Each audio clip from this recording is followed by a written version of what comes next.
প্রিয় ছাত্রছাত্রীরা, আমি সোমা চক্রবর্তী।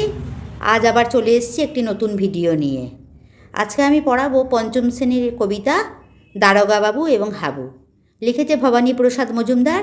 আজকে এই কবিতাটা তোমাদের পুরো বুঝিয়ে তাৎপর্য বিশ্লেষণ করে তোমাদের কাছে দেব। তারপরে এর অনুশীলনী নিয়ে পরের ভিডিওতে আলোচনা করব। দারোগা বাবু এবং হাবু, লিখেছে ভবানী প্রসাদ মজুমদার। ভবানী প্রসাদ মজুমদারের তোমরা যে কবিতাগুলো যখন পড়বে বা তার যে লেখাগুলো, এটা খুব মজাদার। এই নিজে লেখক, তাই তার লেখাগুলো পড়তে খুব ভালো লাগে। এটা একটা মজাদার কবিতা, দারোগা বাবু এবং হাবু। দেখো কি লেখা আছে।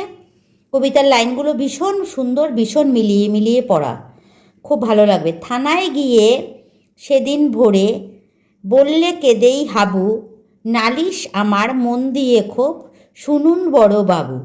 অর্থাৎ কি বলছে, থানায় গিয়ে সেদিন ভোরে মানে ভোরবেলা উঠে থানায় গিয়ে হাবু কি করছে, থানায় গিয়ে নালিশ করছে। বড়বাবুকে বলছে, বড়বাবু শুনুন আমার নালিশ আছে। কি নালিশ তার, সেটাই এই কবিতার মধ্যে ব্যক্ত করা আছে।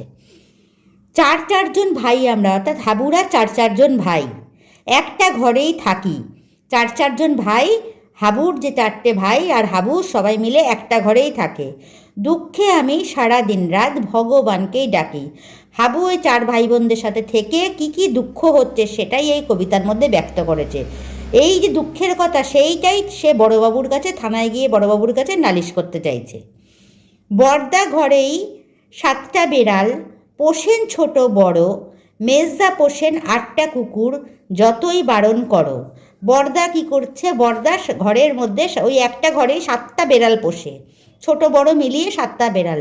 এটা একটা মজাদার কবিতা, তোমাদের প্রথমেই বলেছি খুব শুনতে ভালো লাগবে, পড়তেও খুব ভালো লাগবে। বর্দার ঘরে 7টা বেড়াল ছোট বড় পোষে, আর মেজদা পোষে 8টা কুকুর পোষে, যতই বারণ করো। মানে একই ঘরের মধ্যে বেড়াল কুকুর নিয়ে হাবু থাকে, সেটাই বলছে যতই বারণ করা হোক তবুও সে ওই কুকুর বিড়ালগুলো পুষছে। এটাই সে থানায় বড়বাবুর কাছে নালিশ করতে গেছে। সেজদা পাগল 10টা ছাগল, রাখেন ঘরেই বেঁধে, গন্ধে তাদের প্রাণ যায় যায়, মরছি কেঁদে কেঁদে। সেজদা পাগল, বর্দার মেজদার কথা ও পাতায় দেওয়া আছে, পরের পাতা উল্টে দেখবে সেজদা পাগল, অর্থাৎ তার হাবুর যে সেজদা পাগল, মানে বলেছে হাবু 10টা ছাগল ঘরের মধ্যে বেঁধে রাখে। বর্দা আর মেজদা বেড়াল কুকুর বেঁধে রাখছে, সেজদা ছাগল ঘরের মধ্যে বেঁধে রাখছে। গন্ধে তাদের প্রাণ যায় যায়, মরছে কেঁদে কেঁদে। অর্থাৎ ওই যে ছাগলগুলো বেঁধে রাখার জন্য তাদের যে গায়ের একটা গন্ধে সে ঘরের মধ্যে ভরে থাকছে, তাই হাবু আর ঘরে থাকতে পারছে না। দারোগা বাবু বললে হাবু, তোমরা কী সব ভুলো। দারোগা বাবু এবার বলছে, হাবু তোমরা কী সব ভুলো, সদাই খুলে রাখবে ঘরের জানলা দরজাগুলো। দারোগা বাবু দেখো কি সুন্দর করে হাবুকে আবার বোঝাচ্ছে যে হাবু তোমরা কি সবাই ভুলে গেছো, যখন ঘরের মধ্যে এত পশু পাখি রয়েছে, অর্থাৎ বিড়াল কুকুর ছাগল রয়েছে, তখন কি করবে তুমি, ঘরের দরজা জানলাগুলো সদাই খুলে রাখবে। এটা একটা রসিকতার ছলে দারোগাবাবু হাবুকে বলছে। ভীষণ সুন্দর কিন্তু এই বোঝানোটা বুঝিয়েছে দারোগাবাবু হাবুকে। শুনেই হাবু বেজায় কাবু, বললে করুণ স্বরে, 150 পোষা পায়রা আমার যাবেই যেসব উড়ে।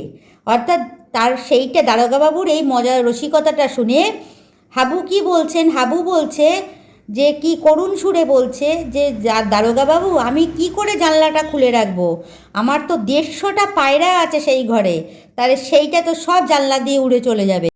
তার মানে একই ঘরের মধ্যে 4 ভাই, যারা 4টে ভাই কি পুষছে, কটা পশু পাখি প্রাণী আছে, সবই তোমরা এই কবিতাটা পড়লে জানতে পারবে।